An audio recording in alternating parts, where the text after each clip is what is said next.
علیہ السلام نے دوران سیلاب کیا، یہ ہے توکل۔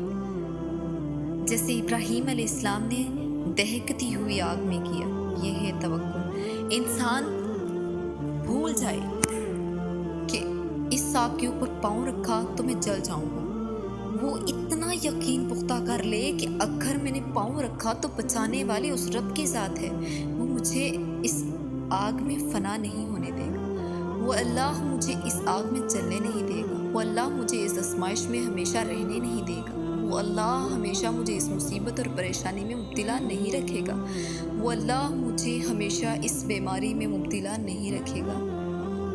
بے شک بے شک بے شک یہ ہے توکل۔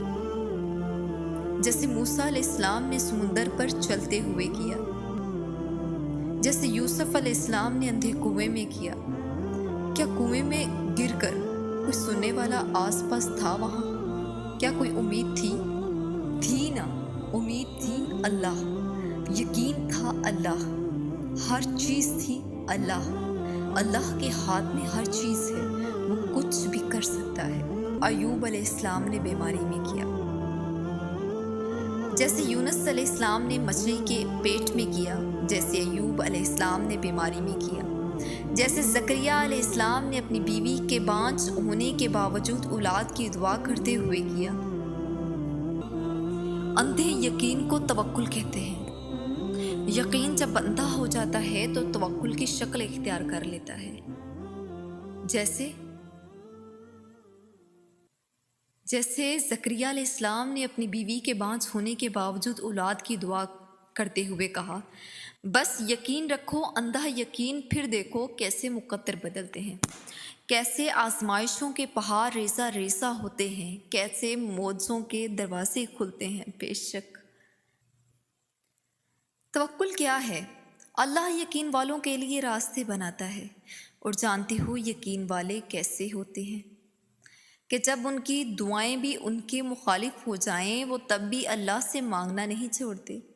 ایسا یقین کہ جب ان کی ساری دنیا ان کی آنکھوں کے سامنے بکھرتی ہوئی دکھائی دے رہی ہوتی ہے تو وہ تب بھی آسمان کی جانب دیکھ کر کہتے ہیں، ہمیں پتہ ہے تو ہمیں تھام لے گا۔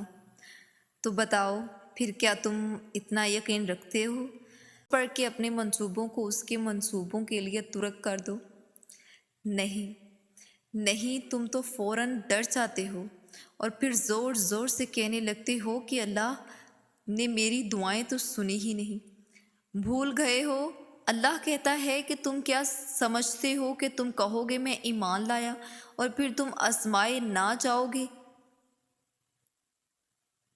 جان مارنی پڑتی ہے تب جا کے اللہ ملتا ہے۔ یقین کی جو کڑی آزمائش ہے وہ کاٹنی پڑتی ہے۔